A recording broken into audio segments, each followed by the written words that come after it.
Eu sei que o Senhor tem também gerado algo em você. Nessas últimas 4 semanas, hoje é a 3ª semana, eu orava a Deus sobre o que nós iríamos ministrar, né, ao Senhor. E mais uma vez eu fui levado a falar sobre a questão geracional. Hoje é a última vez que eu vou ministrar sobre esse tema. Eu, partindo do meu coração, né, para quem tem me acompanhado de perto, quem tem andado mais perto aí, o Du, Cauã e o Isaac, por conta do sacerdócio, a gente tem ouvido muitas coisas sobre isso, né? Paz, boa noite, tudo bem? E a gente tem sido muito tocado pelo que Deus tem falado. E nós temos entendido que Deus tem levantado um tempo para a nossa nação, em que Deus tem urgência, talvez não a urgência, mas Deus queira nos preparar para os dias do fim. E Deus está separando famílias para esse tempo, Deus está separando uma igreja para esses dias. E eu sei que Deus está movendo o coração dos pais nesse tempo, das famílias nesse tempo. Amém? Estão aqui? Amém? Quando eu pregar e falar uma coisa boa, você dá um amém. Que quando a gente concorda na terra, é ligado no céu, amém? Então, me ajude a concordar com o Senhor aí, porque se você não concordar, a gente perde a bênção. Eu queria falar com você nessa noite sobre avivamento. O tema vai ser avivamento, uma bênção geracional. Eu queria começar com o ponto número 1. Que vai falar sobre avivamento, se é bênção ou se é juízo de Deus. Mas antes disso eu vou orar mais uma vez. Senhor nosso Deus e Pai, eu quero te agradecer por esse lugar, por essa noite, por cada filho teu, por cada um que veio para ter essa casa. O Senhor não erra, o Senhor não falha, o Senhor é um Deus que tem prazer em nos amar, um Deus que tem prazer em restaurar o que está quebrado. Nós sabemos que o Senhor tem propósito para todas as coisas.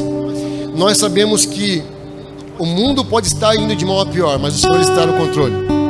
Eu peço que o Senhor nos revista nessa noite, Deus, com toda a armadura espiritual.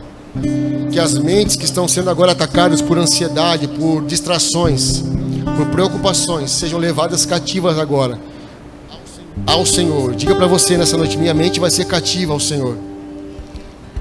Eu não vou me distrair. Eu não vou ficar ansioso. E todo o cansaço físico seja agora restaurado em nome de Jesus. Revigorado em nome de Jesus. Para que a nossa mente possa estar aberta para a semente que o Senhor vai colocar. Em nome de Jesus. Guarde esse prédio, Pai. Acampa os teus anjos ao redor dessa casa. Os teus anjos de fogo sobre esse lugar, Deus. Abençoa aqueles que não vieram também desde já, Deus. Que o Senhor possa alcançar cada um das suas casas nessa noite, Deus. Que eles possam também ser tocados por Ti, Deus, em nome de Jesus Cristo. Onde estiver um altar nessa noite levantado, uma igreja, Pai, com uma porta aberta, que o Teu poder possa se manifestar, Deus, em cada lugar, Deus. Nós te pedimos em nome de Jesus. Amém. Nós temos falado muito nesses tempos sobre avivamento. Muito tem falado que nesses dias, muitos de nós aqui temos falado sobre avivamento, sim ou não? Nós temos entendido que nós vamos viver um grande avivamento. Você crê nisso ou não crê? Nós cremos. Nós cremos que no Brasil vai se levantado, ou nas nações, um grande e poderoso avivamento. É o que nós pregamos, é o que nós cremos. Só que existe uma coisa interessante.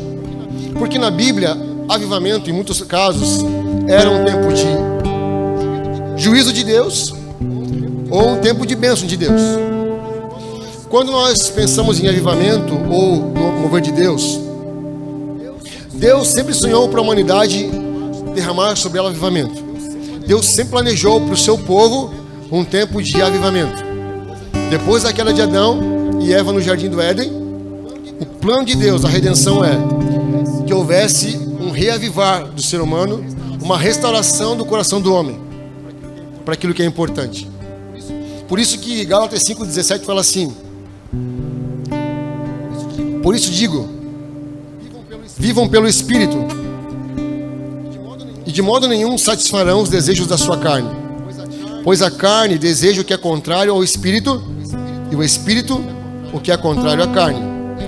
Eles estão em conflito um com o outro, de modo que vocês não fazem o que desejam. Biblicamente falando, você precisa entender que num tempo de avivamento, o Senhor está derramando tempos de poder e tempo de restauração. Mas entenda uma coisa, que o processo de avivamento, ele vai ser precedido por um tempo de muita luta, muita pressão. Sim ou não? Muita luta, muita pressão. Então você pode perceber que até para você chegar no culto é uma luta. Para você passar o culto é uma luta. Até chegar em casa. Não é verdade? Chegou em casa, a luta acabou. Você come, você vê Instagram e a sua luta acaba. Por quê? Porque a sua carne não quer viver o que o Espírito quer. Então, se a sua carne não quer viver o que o Espírito quer, você vai ser confrontado a não viver o que o Espírito quer. A sua carne, os prazeres da terra, vai querer comer uma picanha bem gordurosa. A sua carne vai querer comer coisas que não fazem bem. A sua carne vai querer o lazer. Faz parte do processo da nossa carne nós lutarmos contra aquilo que é do Espírito. Nós que somos da luz, Paulo vai dizer, aqueles que andam no Espírito, ou aqueles que foram encontrados pelo Espírito, agora devem andar no Espírito. Então por isso que é desafiador para nós. Que quando se fala de carne, a gente vinha ontem à noite aqui andando. A gente foi no centro, umas 11 e pouco da noite.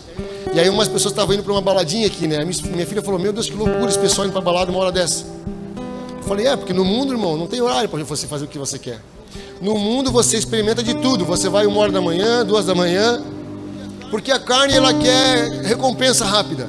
Então não importa o horário, não importa que se for bom para a carne, ela te desperta, ela vai. Mas quando fala do Espírito, quando fala você buscar, quando fala você se prostrar e orar, e até mesmo cantar uma canção no Espírito, a sua mente não quer. Até para você liberar uma adoração aqui é difícil, porque a carne não quer deixar. Mas quando você entende no Espírito que não é sobre você, não é sobre a sua vida, quando você já aprendeu a dominar a sua carne, irmão, você pode estar num lugar sozinho, você pode estar andando sozinho. Se você estiver no Espírito, você está completo. Então por isso que nós precisamos entrar nesse lugar de entender que muitas vezes avivamento pode ser um tempo de bênção de Deus ou um tempo de juízo de Deus, porque Deus sempre vai se manifestar num ambiente onde está havendo uma guerra espiritual. Espírito versus carne. Avivamento é reavivar ou dar fôlego, nova vida, trazer nova vida. Então sempre que houver avivamento, vai haver uma crise de carne contra espírito. Mas eu quero te dizer uma coisa importante no ponto 1.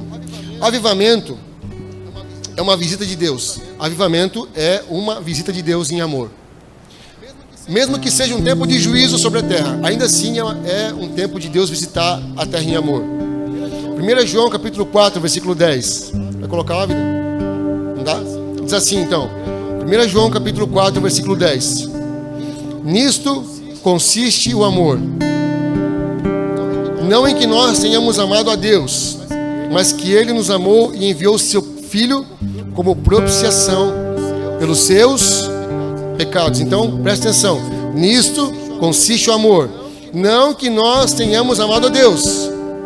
Então, você já pega aí. Porque não foi você, gente, que amou Deus primeiro. O amor de Deus consiste em Deus nos amar primeiro. Então, Deus deu o primeiro passo. Porque se Deus dependesse de que o passo fosse nós primeiro, você acha que daria bom? Se Deus dependesse do nosso passo primeiro, você acha que daria certo? Não, porque a nossa carne não está disposta a ter um amor sacrificial como foi de Jesus. Então Deus ele é tão bom que nos tempos de avivamento, quando talvez você que passou um tempo de mundo, um tempo de lutas, talvez, eu já ouvi muitos testemunhos de pessoas que estavam andando em tempos de trevas, em tempos de perseguição, em tempos de, de baladas, e Deus encontrou no meio da balada. Por quê? Porque se não fosse Deus colocar as mãos lá dentro da pessoa, naquele ambiente talvez sujo, aquele ambiente de derrota, ambiente de sujeira, de drogas, de bebidas, se não fosse Deus colocar a mão, você vê Deus te alcançar lá naquele momento, aquele tempo de escuridão. Deus te alcançou naquele lugar e falou, aqui não é o meu lugar, porque Deus vai atrás de você. Então, avivamento de Deus, primeira coisa, Deus é uma visita de Deus em amor. 1 João capítulo 4, 19 diz assim, Nós o amamos porque Ele nos amou primeiro. Então toda a sua expressão de amor, Túlio, toda a sua devoção é porque um dia Deus falou assim, cara, eu vou te amar. Então avivamento tem a ver com Deus em tempos de juízo ou de bênção, nos amar. Em tempos difíceis. No Antigo Testamento, Israel repetidamente se esquecia de Deus, desviava-se dos seus caminhos e se voltava para a idolatria. Mas Deus jamais desistiu de Israel. Isaías capítulo 65, de 1 a 3, diz assim, se for colocar lá, a gente pode ler lá. Diz assim, ó: fiz-me acessível aos que não perguntavam por mim. Olha só o que ele fala: fui achado por aqueles que não me procuravam, uma nação que não clamava pelo meu nome. Eu disse, aqui estou, aqui estou. O dia todo estendi as mãos a um povo obstinado que anda por um caminho que não é bom, seguindo as suas inclinações. É um povo que sem cessar me provoca abertamente, que oferece sacrifícios em jardins e queima incenso em altares e tijolos. Povo que vive nos túmulos e de noite se oculta nas covas, que come carne de porco nas suas panelas, tem sopa de carne pura. Tá bom por aí. O que ele está dizendo aqui, ó, que Israel constantemente se afastava de Deus. Ele diz assim, ó, eu me mostrei para eles disponível, mas o povo era obstinado. Eu me coloquei disponível, mas o povo não ouvia a minha voz. Tem alguma semelhança com os tempos de hoje? Você consegue perceber o quanto Deus está com a porta aberta para nós? O quanto Deus está falando conosco? Seja num culto, porta aberta, seja no Instagram, seja na televisão, seja no rádio, em todo tempo Deus diz assim, eu estou aqui. Mas onde eles estão? Onde eles estão? Que todo tempo eu estou dizendo, eu estou aqui, mas onde eles estão? Porque é um povo obstinado, que está procurando apenas as suas coisas, os prazeres da terra, e não estão onde deveriam estar. Deus está falando no meio de um contexto em que as pessoas não estavam buscando Deus, e mesmo assim Ele está dizendo assim, olha, eles não estão ouvindo a minha voz, eles estão obstinados, eles estão talvez até entorpecidos com as distrações, mas eu estou aqui. Como eu falei um dia, a maior dificuldade pastoral hoje qual é? É fazer uma igreja que recebeu a semana toda de informação, Instagram, televisão, e em 2 horas tentar fazer a igreja entender um processo. É injusto para o pastor, porque nós chegamos aqui com a cabeça cheia de coisas a semana toda, não é verdade? Fizemos milhares de coisas, e quando você chega aqui a sua mente está entulhada de coisas, e o pastor tem que pregar uma palavra que você entende em 2 horas, para você começar a semana amanhã de novo e entulhar a cabeça de coisa de novo. Para outra semana, se você vier, você receber uma porção de novo. Porque se não vier naquela semana, daí já lascou, porque é 2 semanas sem receber. Mas o mundo está aqui, ó, na nossa cabeça. É o que Deus está dizendo, olha, eu estou me colocando acessível a eles. Eu estou dizendo assim, ó, eu estou aqui, povo. Eu estou sendo achado até porque não me procura. Aliás, porque eu não procurava, perdão. O tempo todo eu estendo as mãos a um povo, mas é um povo obstinado, que anda por um caminho que não é bom, porque eles estão seguindo os seus desejos, os seus intentos. Irmãos, a maior luta que você vai ter nesse tempo é contra você mesmo, porque você sabe, eu sei, o Gálatas vai dizer o quê? Cada um é tentado pelo seu próprio desejo. Então nós vamos ser tentados continuamente a fazer nossa vontade. Em Oséias capítulo 11, para mim não demorar muito, senão eu vou me alongar demais. Oséias capítulo 11, versículo 8 e 9 diz assim, mais uma vez Deus falando com o povo. Olha só, Oséias capítulo 11, versículo 8 e 9. Não executarei, como posso desistir de você, Efraim? Como posso entregar você nas mãos de outros, Israel? Como posso tratar você como tratei Adma? Como posso fazer com você o que fiz com Zeboim? O meu coração está transtornado, toda a minha compaixão despertou-se. Não executarei a minha ira impetuosa, nem tornarei a destruir Efraim, pois sou Deus, não homem. o santo no meio de vocês. Não virei com ira. Mais uma vez, Deus está falando com Oséias, o profeta Oséias, o homem que casa com uma prostituta. Você conhece a história? Deus manda Oséias se casar com uma prostituta para expressar o que Israel tinha feito ou estava fazendo com Deus. É como se Deus dissesse assim: olha, vocês se prostituem, vocês têm outros deuses, mas ainda assim eu quero me casar com você. Eu não vou executar a minha ira, porque o desejo do Pai era talvez executar a ira por um povo que facilmente se deita com outros deuses, um povo que facilmente se leva por coisas, um povo que facilmente negocia sua fé. Essa semana eu postei um vídeo no grupo lá, não sei se vocês ouviram, não lembro se eu postei no grupo, e eu dizia sobre um pastor americano que falava que muitos de nós somos pessoas que estão como atrás de um contrato com Deus, em que se elas entram por essa porta a fim de que Deus assine com elas um contrato de fidelidade com elas. Mesmo que Deus diga assim: eu vou te dar todos os bens da terra, mas não estarei com você. Seus filhos serão bem-aventurados, você vai ter uma boa casa, um bom carro, uma boa faculdade, um bom trabalho, você vai ter uma conta muito gorda, mas eu não vou estar com você. Sabe de uma coisa? Muitos de nós assinaríamos esse contrato, porque nós estamos correndo atrás de coisas que não são importantes. Muitos de nós estamos correndo atrás do vento e pedindo para Deus avalizar nossas escolhas. Muitos de nós, como Israel, assim, pessoas que estão correndo dos próprios intentos, negociando os seus princípios por uma vida boa na terra, quando na verdade nós deveríamos estar preparando nosso espírito para entregar para Ele novamente. Porque nós vamos chegar no diante do Senhor, Ele não vai chegar para ti assim: Du, me entrega a casa que eu te dei, o carro. Não, Ele vai dizer assim: apesar que nós devemos ser bons mordomos que Deus nos dá, porque o carro que eu tenho não é meu, então eu sou um bom mordomo do que Ele me dá. Eu cuido bem porque não é meu, porque Ele me deu para usar. Mas quando chegar diante do Senhor, não vai ser o carro que Ele vai pedir de volta, porque o carro Ele vai cobrar no tempo que você está aqui. Ele vai cobrar de você o zelo pela sua casa, do seu carro, enquanto você estiver aqui. Entendeu? Mas quando chegar no tempo da volta de Jesus, no tempo de você prestar conta, não vai ser o carro que Ele vai pedir de volta, não vai ser a casa, vai ser a sua alma. O que você fez com o tempo que eu te dei na terra? Porque, irmãos, Satanás ofereceu para Jesus os bens da terra. Muitos de nós estamos sendo tentados, como eu falei aqui na semana retrasada, quando eu expliquei sobre a tentação no deserto de Jesus. Jesus foi levado pelo Espírito ao deserto, e lá ele recebeu uma proposta de Satanás para que ele ganhasse todas as coisas, se ele adorasse o diabo. Sim ou não? Só que muitas vezes nós estamos sendo tentados, mas quem nos levou para a tentação não foi o Espírito, foi nós mesmos que nos colocamos lá.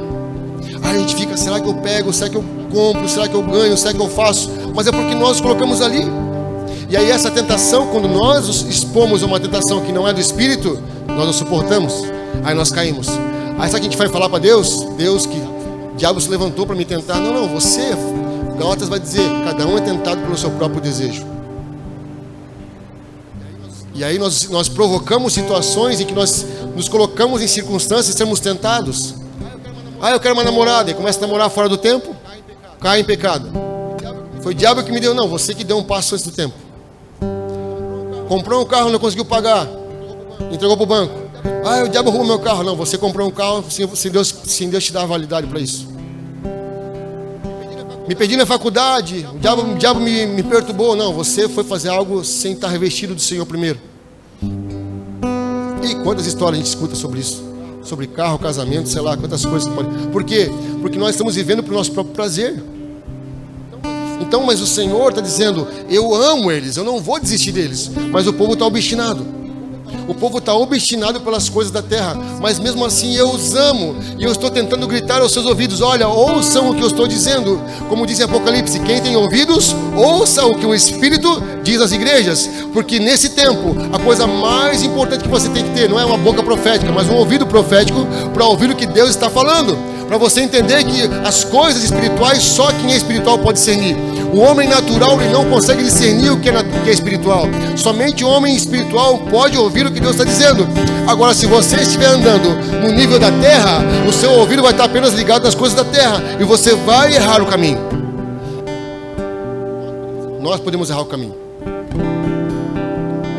Avivamento é a manifestação de Deus para o seu povo, para que se voltem para o seu poder e andem em santidade. Do Antigo Testamento para o Novo Testamento, quando falamos sobre avivamento, sobre o amor de Deus no tempo do avivamento, nós temos um texto clássico que é João 3,16. Você conhece, não conhece? Sim ou não? Porque Deus amou o mundo de tal maneira que deu o seu único filho para que todo aquele que nele crê não pereça ou não morra, para que tenha vida eterna. Então Deus está dizendo aqui, a gente leu Oséias e leu Isaías. Era o tempo de Deus falando com Israel sobre Deus tinha uma nação, Deus tem um olhar para Israel ainda.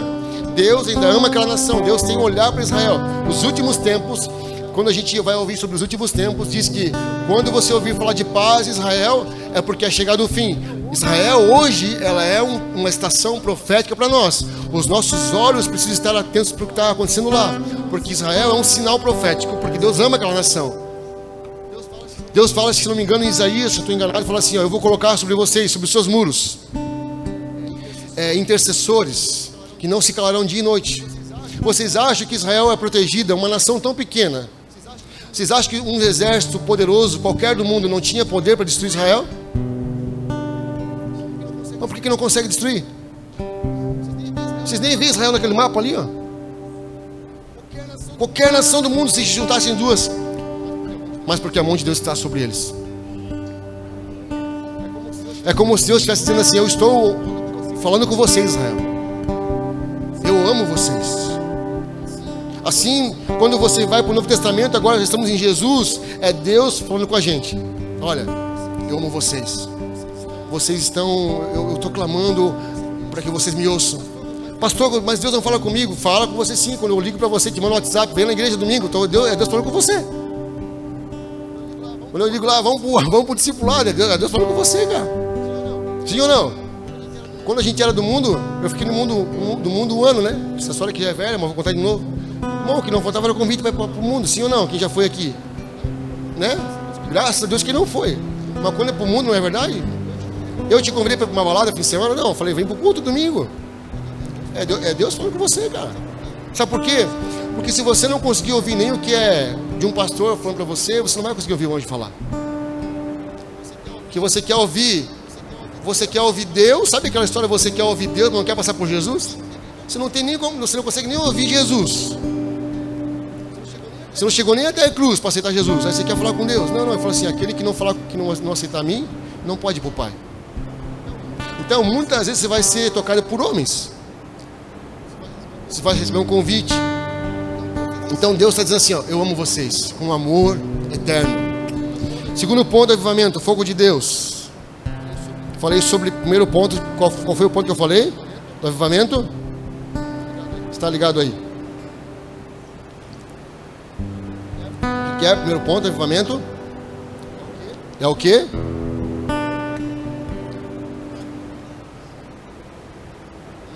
Isso. O primeiro ponto é avivamento, é uma vista de Deus em amor. O Luan anotou ali, ó. Então, o primeiro ponto, avivamento é amor. Segundo ponto, avivamento é fogo de Deus.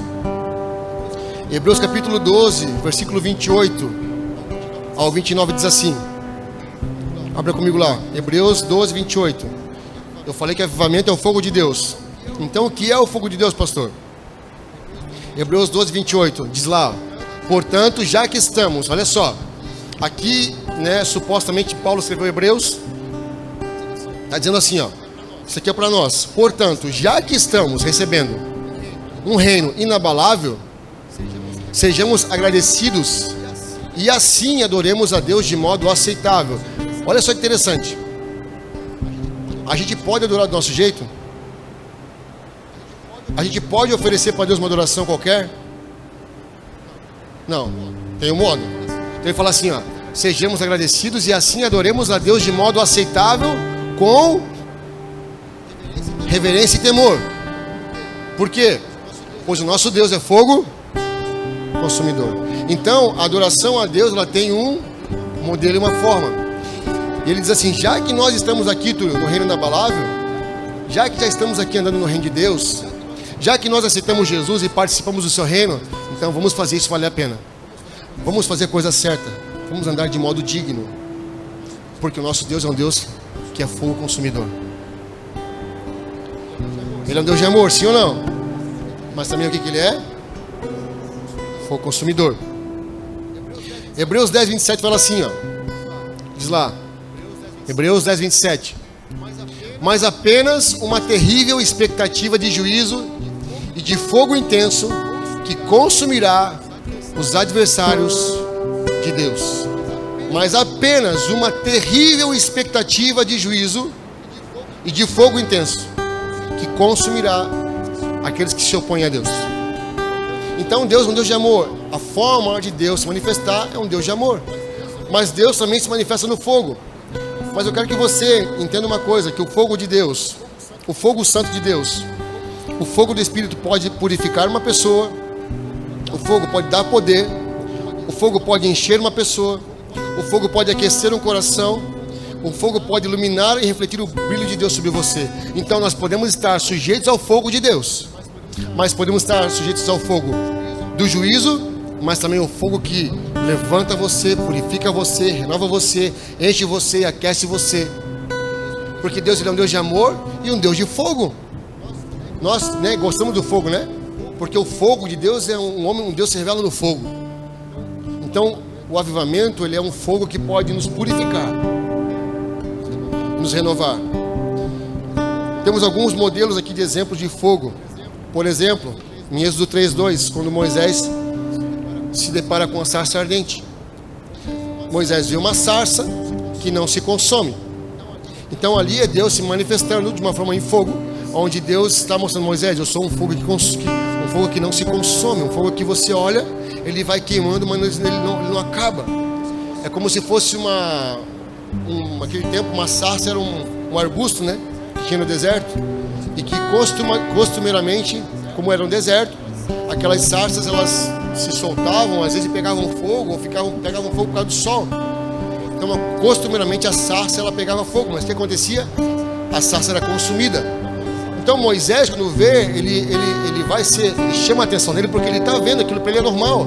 Ele cresceu no deserto vendo aquela sarça pegar fogo, mas um dia ele passa e vê uma sarça, fala: essa sarça é estranha, porque essa sarça não para de pegar fogo, ela não se consome, ela pega fogo, mas ela não se queima. E aí ele começa a se aproximar para ver o que está acontecendo.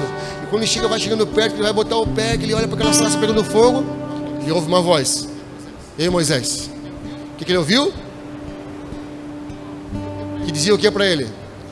Tira as suas sandálias dos seus pés, porque o lugar que você está vendo esse fogo pegar é um lugar de fogo santo.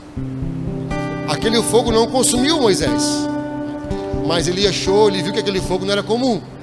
Era um fogo que não consumia, ele perpetuava. Assim, trazendo para nós nos dias de hoje, o fogo do Espírito Santo é assim. Ele não nos mata, porque pelo fogo do juízo nós teríamos ser consumidos, sim ou não? Mas quando é o fogo do Espírito, é um fogo que nos queima as impurezas, queima o pecado, queima a maldade, mas ele não nos mata, não nos consome. Ele vai nos purificando das coisas ruins, vai nos dando clareza, vai nos dando amor por Jesus, vai refinando nossa vida. O segundo fogo que tem é o fogo do Sinai. Em Êxodo 19, 16 a 20. Quando 5 milhões de pessoas vão até o pé do Monte Sinai, porque Moisés leva o povo até ali, eles estão prestes a atravessar o deserto, para ir até a Terra Prometida. E aí 5 milhões de pessoas no pé do monte. É um dos relatos mais incríveis que você pode escutar. Diz assim, ó: ao amanhecer do terceiro dia, houve trovões e raios, uma densa nuvem cobriu o monte e uma trombeta ressoou fortemente. Todos no acampamento tremeram de medo. Pode deixar ali, mano. É o relato mais profundo que você vai ver de um Deus talvez a maior manifestação dos céus descendo sobre a terra. Quando você vai ler Êxodo, a descrição do monte, a descrição do que Moisés vê, ele vê piso de cristal, é como se o céu descesse sobre a terra. E o povo temeu, porque imagina, eu gosto de imaginar, né? Pão de açúcar aqui, ali, você chega no pão de açúcar, no pé do pão de açúcar, de repente uma densa nuvem cobre o pão de açúcar, começa a dar relâmpagos e trovões, raios, e a voz de Deus ressoa no meio daquilo ali. Irmãos, eu acho que eu saí correndo. O povo temeu, falou assim: Moisés, não vão falar que a gente está com medo. E a Bíblia diz que Moisés sobe o monte. E o fogo de Deus é tão intenso naquele lugar que quando Moisés desce do monte, o rosto dele, o que acontecia? Brilhava. Porque Moisés foi purificado pelo fogo de Deus, agora o seu rosto brilhava. Então, a sarça não matou Moisés, o Sinai com o fogo de Deus não matou Moisés. Êxodo 40, 34. O fogo da presença contínua no deserto. Agora eles estão andando no deserto, vão andar ali por 40 anos. 40 anos ali, Marcão. 40 anos, uma nuvem, uma coluna de fogo os aquecia durante a noite. Mais uma vez, o fogo de Deus não matou, não consumiu, mas alimentou aquele povo. Durante 40 anos, um fogo se levantou para dar direção para aqueles homens, para dar direção para aquele povo. 40 anos, uma nuvem durante o dia e o fogo de Deus durante a noite. Quarto ponto é o fogo de Deus, ou a glória de Deus, no templo de Salomão. Quando Davi passa para Salomão a ordem de construir o templo, Davi fica 32 anos cantando adoração numa tenda, e agora Davi pega a arca da presença e coloca no templo para que seu filho Salomão pudesse experimentar aquilo ali. O que acontece quando Salomão coloca a arca no templo e começam a adorar ao Senhor? A Bíblia diz que uma nuvem densa entra naquele lugar, um fogo poderoso entra naquele lugar, e todos tiveram que sair, porque ninguém suportava o peso da glória ali, tudo. Já imaginou? O peso da glória de Deus fez com que todos saíssem daquele lugar. A glória e o fogo não mataram aqueles homens, porque avivamento também é fogo de Deus. Nós lemos que Deus é um fogo consumidor, mas em tempos de avivamento o fogo de Deus vem para nos renovar. E por último, nessa parte vai dizer que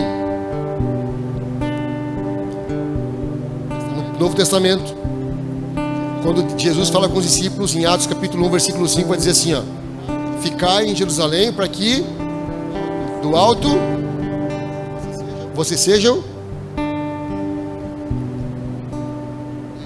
E aí em Atos capítulo 2, pode colocar, amor, por favor.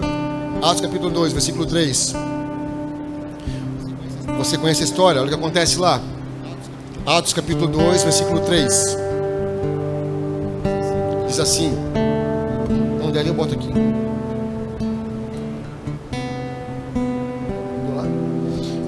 Diz assim, apareceram línguas de fogo que se separaram e pousaram sobre cada um deles. Todos ficaram cheios do Espírito Santo e começaram a falar em outras línguas, conforme o Espírito permitia que se expressasse. Então, mais uma vez, agora no Novo Testamento, o fogo de Deus veio para purificar eles, revestir eles. Qual foi a promessa que eles receberam? Ficar em Jerusalém para que do alto. Então quer dizer que o fogo de Deus era o quê? Um revestimento de poder. O fogo de Deus não era para matar aquele povo, mas era para revestir eles com poder. Agora, terceiro ponto, o fogo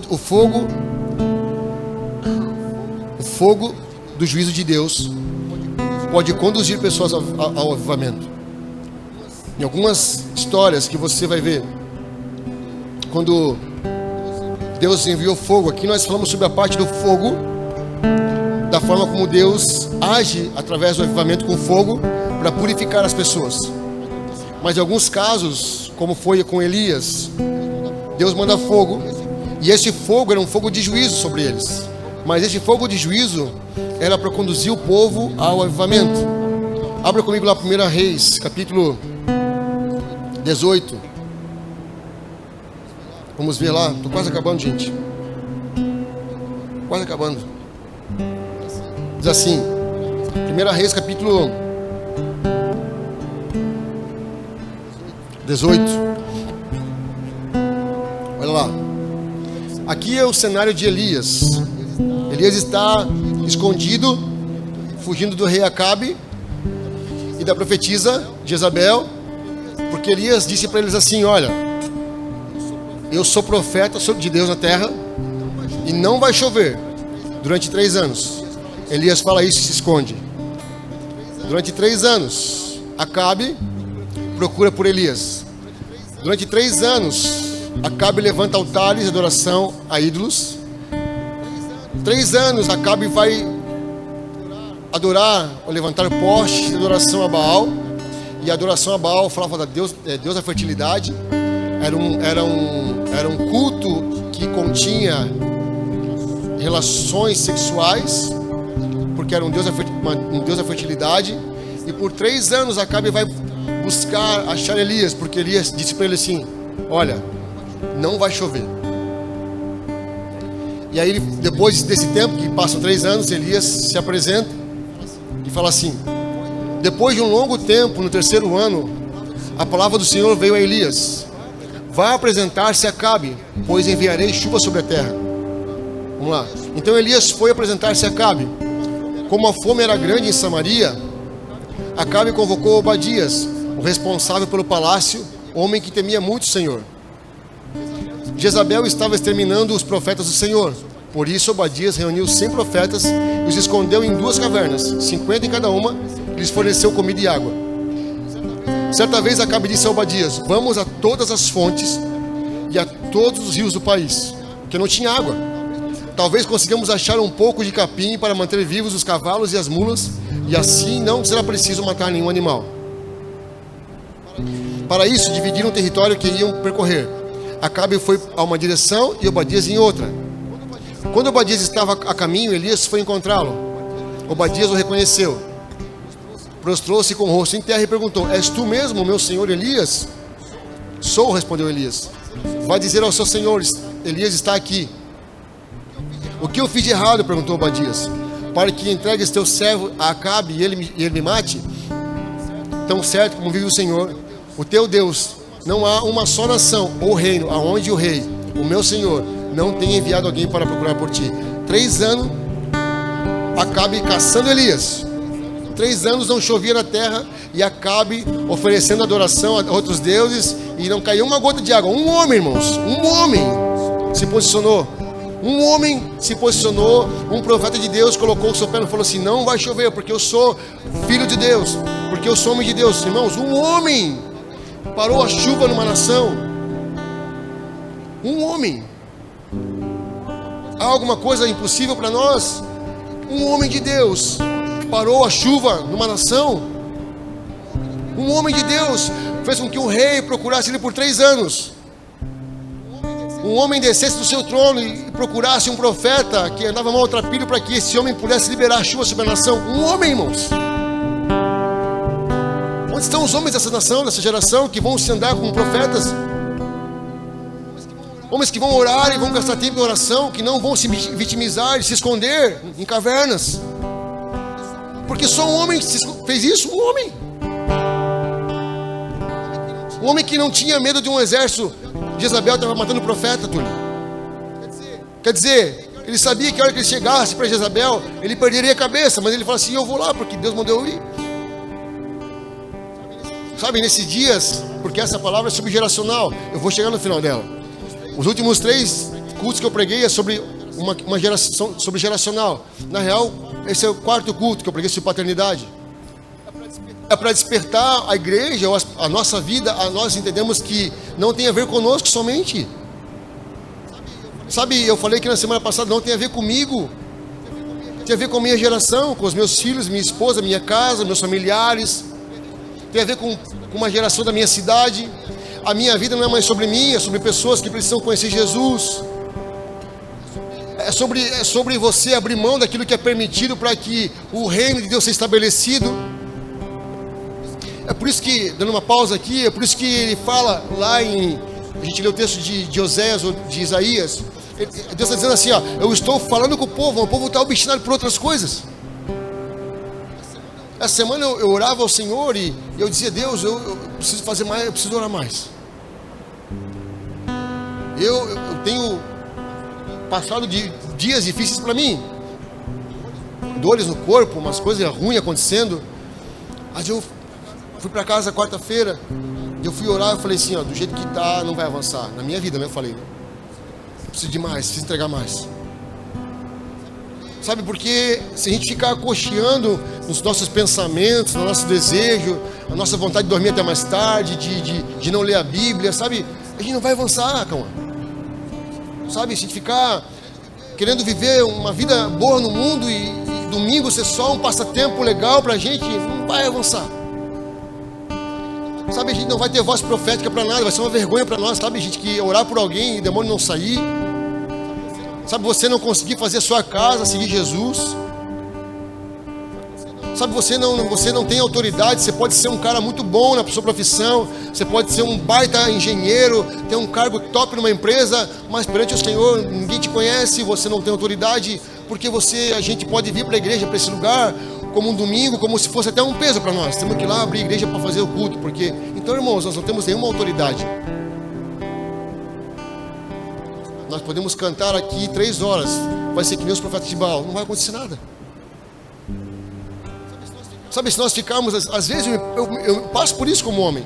Eu fico como um homem, às vezes fico chorando, fico lamentando algumas coisas. Aí eu digo assim, ei cara, você é o homem da casa, sacerdote. Se você não se levantar e orar, se você não decretar, não vai acontecer nada. Não adianta eu gastar 3 horas murmurando e reclamando às vezes, porque eu tenho que levantar, botar meu joelho no chão e vir orar. Eu tenho que levantar, pegar uma Bíblia e buscar. Eu tenho que buscar de Senhor uma direção para minha família, para a igreja. Não que seja só de mim que vem a direção, mas eu não posso ficar me vitimizando, porque eu preciso saber que se eu ando, irmãos, o nosso Deus é um Deus fraco. A gente anda derrotado, como se o Deus que a gente serve não fizesse nada por nós, como se nosso Deus fosse incapaz de resolver alguma coisa para nós. E aí nós buscamos solução em tantas coisas no mundo, menos em tempos de oração e intercessão. Vamos continuar lá, gente, porque eu tenho que correr. Não, volta ali, meu, que eu não acabei ali. Desculpa lá. Sempre que uma nação ou reino afirmava que tu não estavas lá, ele os fazia jurar que não te haviam encontrado. Mas agora me dizer, para ir dizer ao meu Senhor, Elias está aqui, olha o medo do profeta, né? Não sei para onde o Espírito do Senhor poderá levar-te quando eu te deixar. Se eu for e disser isso a Acabe, e ele não te encontrar, ele me matará. Eu, que sou teu servo, sou temente ao Senhor, desde a minha juventude. Por acaso não ouviste, meu Senhor, o que eu fiz enquanto Jezabel estava matando os profetas do Senhor? Escondi 100 dos profetas do Senhor em 2 cavernas, 50 em cada uma, e lhes forneci comida e água. E agora me dizes, vá dizer ao meu Senhor Elias está aqui, ele vai me matar. Elias disse, tão certo como vive o Senhor dos Exércitos. Olha só o que ele falou, tão certo como vive o Senhor. Por que ele falou isso? Porque ele ia encarar um inimigo que tinha um exército. Então o que ele falou? Tão certo como vive, o meu Deus também tem um exército. Então ele enfrentou o exército de Acabe e Jezabel no nível da informação. Ele tem um exército? Então tá bom. O meu Deus, tão certo como o meu Deus, o Senhor dos exércitos. Ele fala assim, ó, ele tem um exército, mas o meu Deus, ele é Senhor dos exércitos. A quem eu sirvo, hoje eu me apresentarei a Acabe. Vamos lá. Então Obadias, um homem de Deus também, que buscou o Senhor no tempo de perseguição. É bom mencionar Obadias, que no tempo da perseguição dos profetas, Obadias se manteve fiel. Obadias foi encontrar-se com Acabe, passou a informação e Acabe foi ao encontro de Elias. Quando ele viu Elias, disse-lhe, é você mesmo, perturbador de Israel? Olha o que ele falou, é você mesmo, perturbador de Israel? Aí ele falou assim, ó, não tenho perturbado Israel. Elias respondeu, mas sim você e a família do seu pai. Olha só, para pensar. Agora Elias está dizendo assim, ó, Acabe, a sua geração, olha só, a sua geração pecou, porque você sabe que o Senhor tinha para você, Acabe, um destino, e o Senhor tinha abençoado você, mas você se prostituiu com Jezabel. Agora a sua geração, vocês se tornaram, ao invés de ser bênção para Israel, vocês se tornaram perturbadores de Israel. Um pai ou uma família que não se posiciona debaixo da bênção de Deus, ao invés de ser bênção no reino, se torna um perturbador do reino de Deus. Um pai que se prostitui, como foi com Jezabel, Acabe, que tinha uma voz de Deus sobre ele, mas se envolveu com Jezabel. Um pai que se prostitui e se perde, ao invés de ser uma bênção, se torna agora um perturbador do reino de Deus. Aí Elias diz assim, ó, cara, tu se perdeu, tu agora é um perturbador de Israel, cara, porque vocês abandonaram os mandamentos do Senhor e vocês seguiram os Baalins. Cara, Elias está massacrando Acabe, diz assim, tu é um cara covarde, mano, porque a tua descendência acabou com Israel. Tu se prostituiu com deuses falsos, cara, e agora a nação de Israel está sofrendo. Mas vamos fazer o seguinte então, agora convoque todo o povo de Israel para encontrar-se comigo no Monte Carmelo. Traga, olha só, os 450 profetas de Baal e os 400 profetas de Aserá, que comem à mesa de Jezabel. Eram quantos homens? Não, eram quantos homens? 900 homens e um profeta. 900 profetas e um homem de Deus. Então Acabe convocou todos os israelitas e reuniu os profetas no Monte Carmelo. Elias apresentou-se a todo o povo e disse, até quando vocês vão, olha só, titubear para um lado e para o outro? Até quando? Ele está dizendo assim, vocês vão ficar seguindo dois tipos de deuses. Um dia vocês amam a Deus do coração, um dia vocês amam o Deus do dinheiro do outro lado. Até quando vocês vão ficar titubeando entre o Deus de Baal e o Deus verdadeiro? Até quando vai acontecer isso? Se o Senhor é Deus, sigam-no. Se porém é Baal, sigam-no. O povo, contudo, nada respondeu. Elias então disse, eu sou o único que restou dos profetas do Senhor. Claro, sabia mais, tinha mais gente escondida, né? Mas há 450 profetas de Baal. Tragam 2 novilhos, escolham os profetas de Baal, um novilho, cortem-no em pedaços e ponham sobre a lenha, mas não acendam fogo. Eu prepararei o outro novilho e eu colocarei sobre a lenha, mas não acenderei fogo nela. Então vocês invocarão o nome do seu Deus, e eu invocarei o nome do Senhor, aquele que respondeu por meio do fogo, que é Deus. Então todo o povo disse, o que você disse é bom. Elias disse aos profetas de Baal, escolham um dos novilhos e preparem-nos primeiro. Visto que vocês são muitos, clamem pelo nome do seu Deus, mas não acendam fogo. Então pegaram o novilho que lhes foi dado e o prepararam. Clamaram pelo nome de Baal desde a manhã até o meio-dia. Ó Baal, responde-nos, gritavam. Dançavam em volta do altar que haviam feito, mas não houve nenhuma resposta, ninguém respondeu. Ao meio-dia Elias começou a zombar deles. Ei, gritem mais alto aí. Dizia, já que esse Deus deve, quem sabe está meditando, ou ocupado, ou viajando, vai, cantem mais alto para ver se ele escuta vocês falarem. Olha, Elias zombando dos profetas, mano. Imagina, um exército, profetas, e o cara sozinho. Eu falei assim, ei, mais, quero ver, faz mais aí. Talvez esteja dormindo e precisa ser despertado. Então passaram a gritar ainda mais alto, a ferir-se com espadas e lanças, de acordo com o costume deles, até sangrarem. Passou o meio-dia e eles continuaram profetizando em transe até a apresentação da oferta da tarde. Contudo, não houve resposta, ninguém respondeu, nem deu atenção. Então Elias disse a todo o povo, aproximem-se de mim. O povo aproximou-se, o dia todo, irmãos, invocação de altar, era novilho, era sangue, era gente sangrando, era gente com as costas machucadas, era uma loucura. E ele assim, tá, acaba com a bagunça aí, vem cá, se aproxima de mim aqui.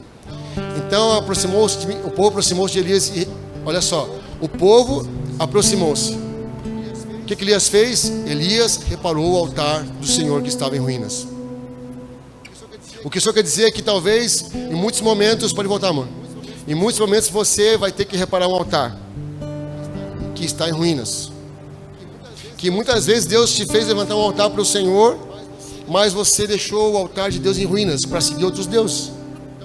Então o altar da sua intercessão, da sua oração, da sua devoção, do seu amor por Jesus, do seu coração sincero, do seu jejum, das suas madrugadas em oração, esse altar está destruído, está em ruínas.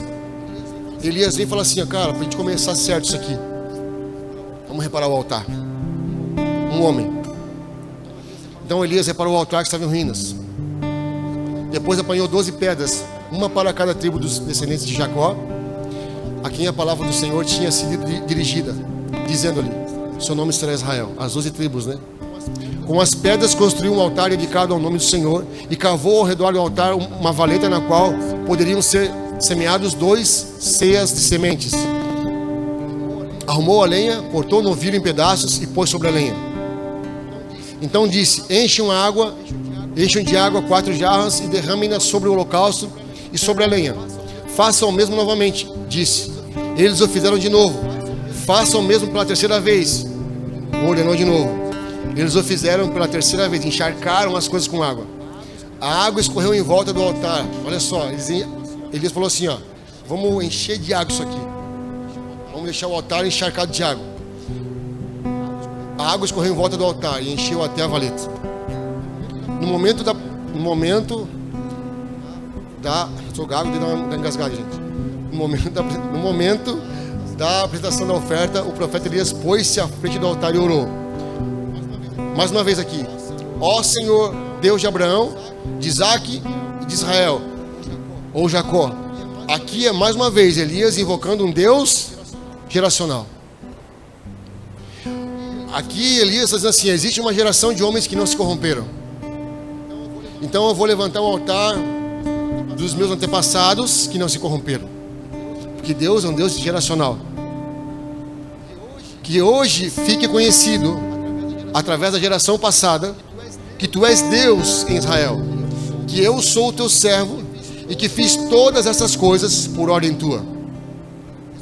Respondeu-me, ó Senhor, responda-me, para que este povo saiba que tu és Senhor, és Deus e que fazes o coração deles voltar para ti. Então o fogo do Senhor caiu e queimou completamente o holocausto, a lenha, as pedras e o chão, e também secou totalmente a água da valeta. Quando todo o povo viu isso, todos caíram prostrados e gritaram, o Senhor é Deus, o Senhor é Deus. Num cenário de juízo de Deus, onde o povo estava obstinado e perdido, um homem se levanta como profeta e agora toda a nação se converte. Toda a nação que seguia aos Baalins, que seguiam a outros deuses, a Será, toda a nação agora, a partir do homem que invocou o nome do Senhor, agora ele invoca o Senhor e Deus derrama fogo de juízo para consumir o holocausto. E aquele fogo despertou naquela nação um avivamento. Estão cansados, gente? Estão, né? Estão com o olho pequenininho, hein?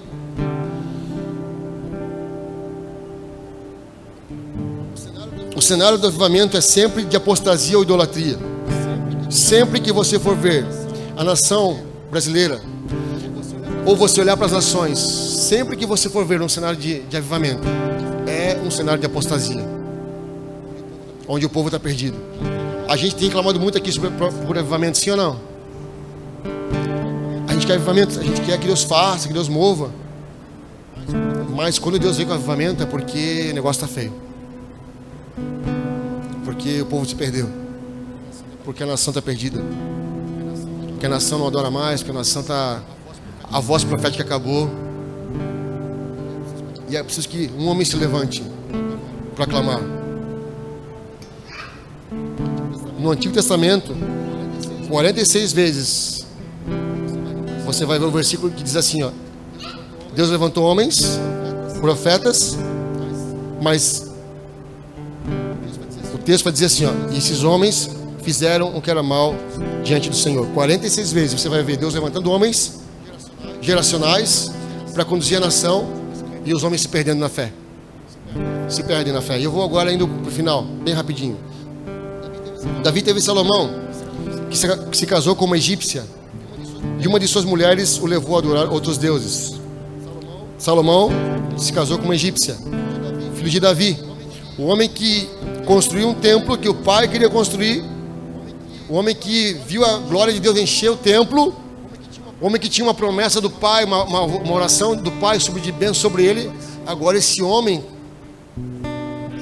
se perde, se casa com um monte de mulheres, se desvia.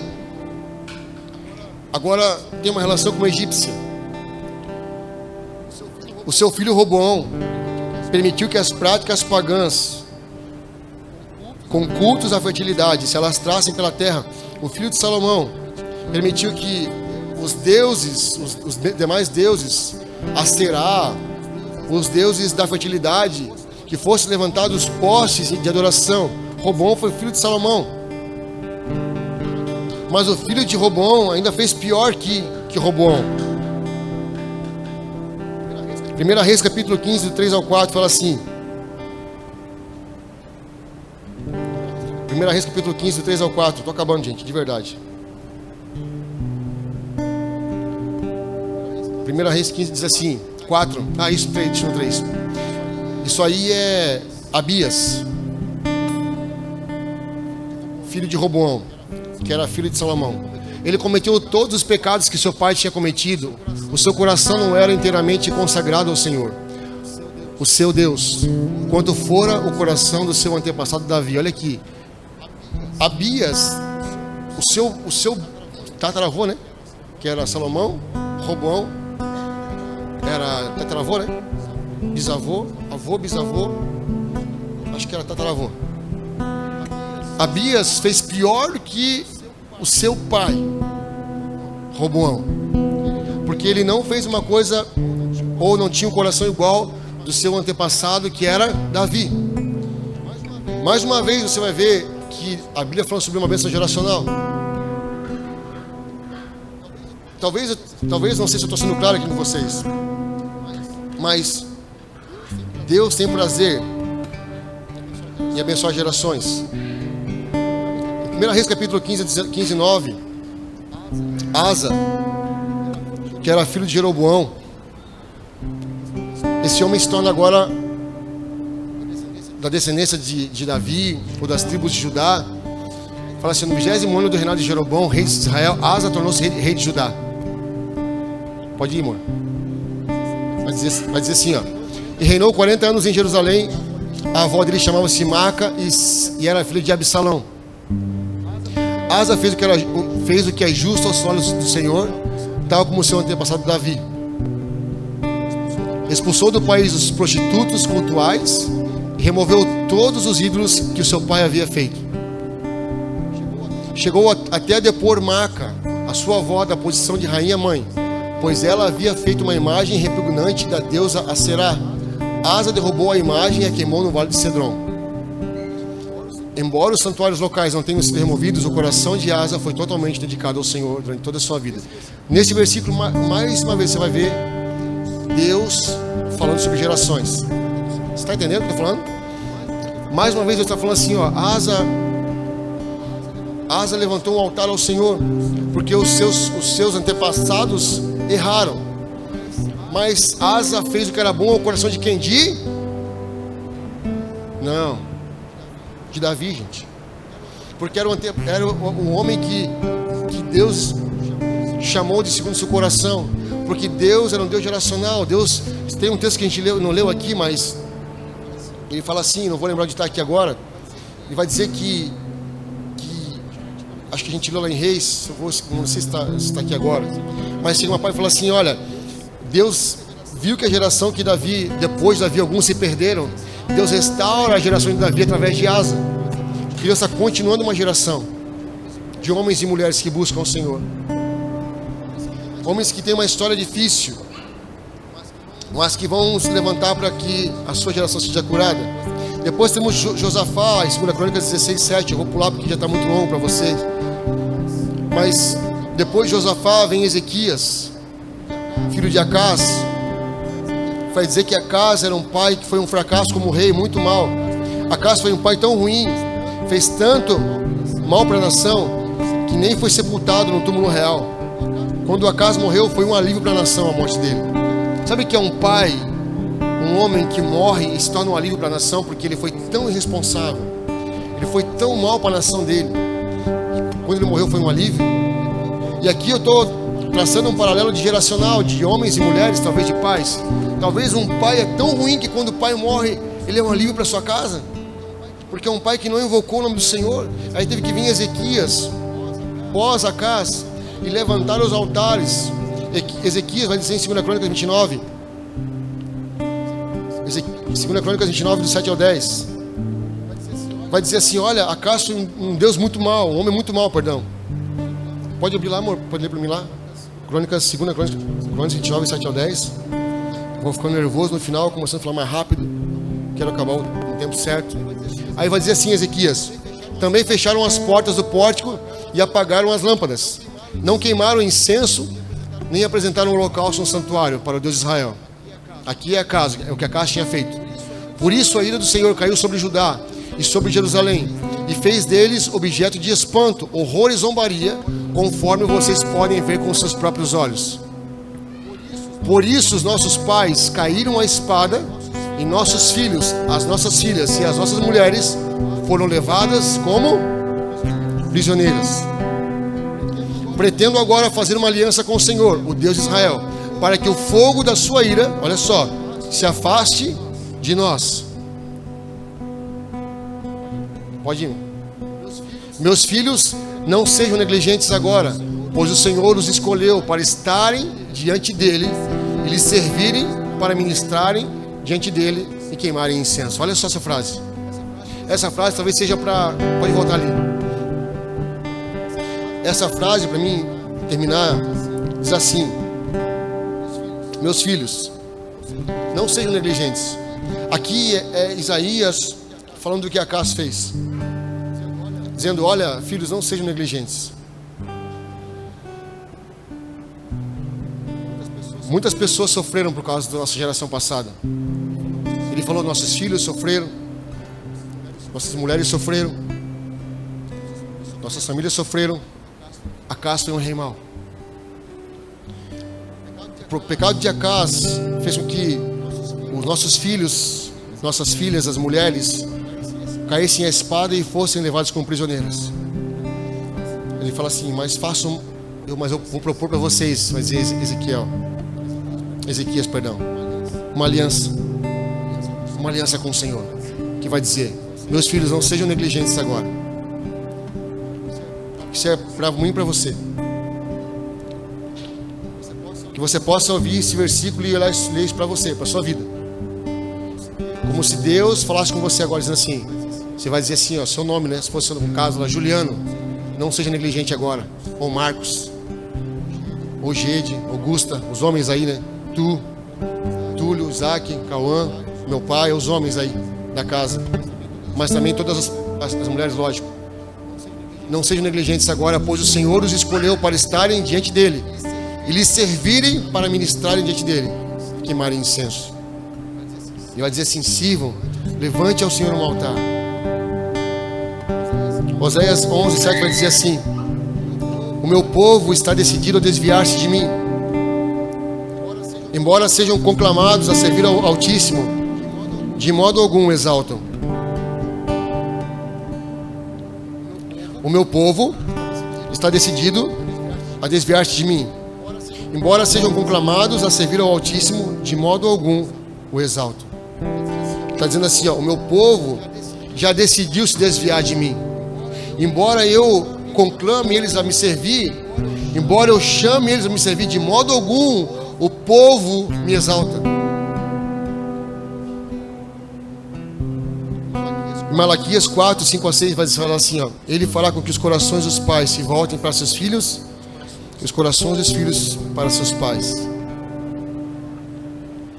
Nos últimos dias, o fogo de Deus pode consumir um pecador, mas o fogo santo de Deus consome o pecado nos crentes que se arrependem e se entregam a Ele. O fogo não os destrói, nem aniquila sua personalidade. Eles se tornam santos, com santidade e a semelhança de Cristo. O fogo de Deus purifica. Vejam. Nessa noite, talvez você pode pensar que, não sei se você entendeu, espero que sim.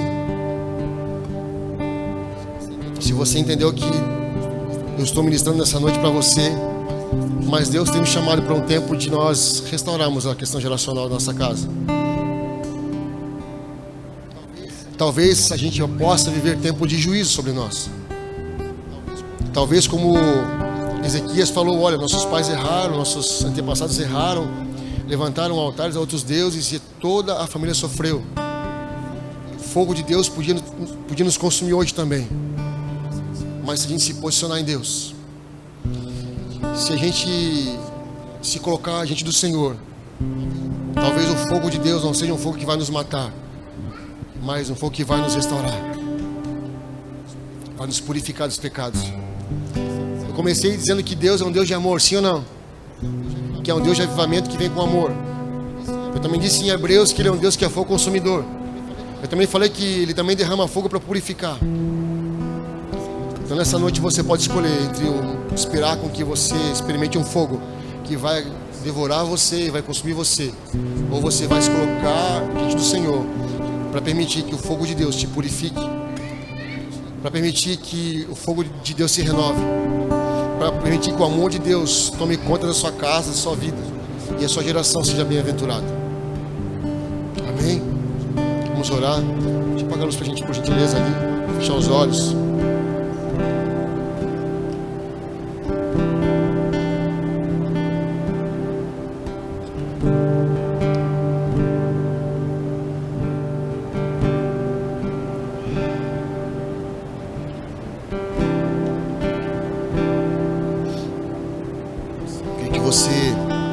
A sua vida diante do Senhor. Eu queria que você fosse sincero com você nessa noite.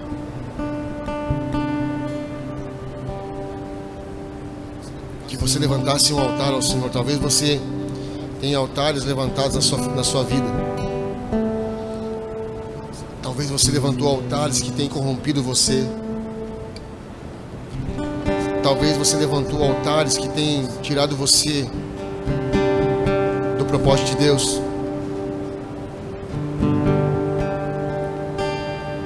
Talvez você não tenha preparado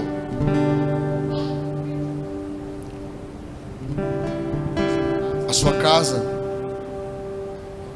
Talvez você falhou com a sua casa no passado. Talvez você foi negligente no passado. Talvez hoje você esteja correndo atrás do prejuízo. Talvez, sei lá, seus filhos estejam colhendo prejuízo porque os altares que você levantou foram altares a outros deuses e toda a sua família sofreu por causa disso. Deus chama você para reparar esse altar nessa noite.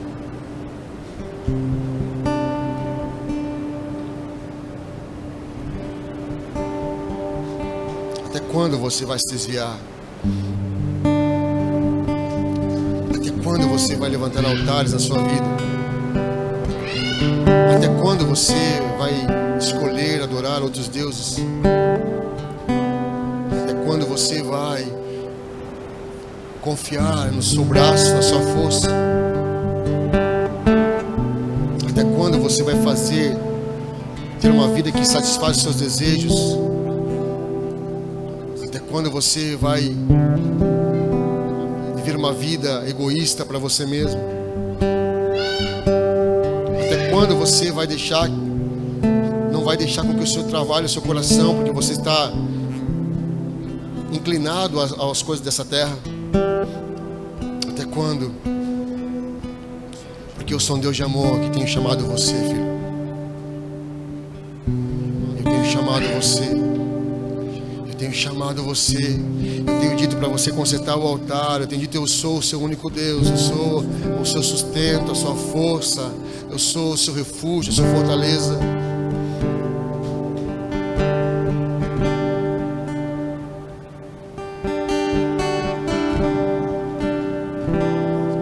Se você nessa noite num sinal de um novo posicionamento com o Senhor, se você quiser dizer, Senhor, eu quero a partir de hoje ter uma nova posição contigo, fique de pé em nome de Jesus.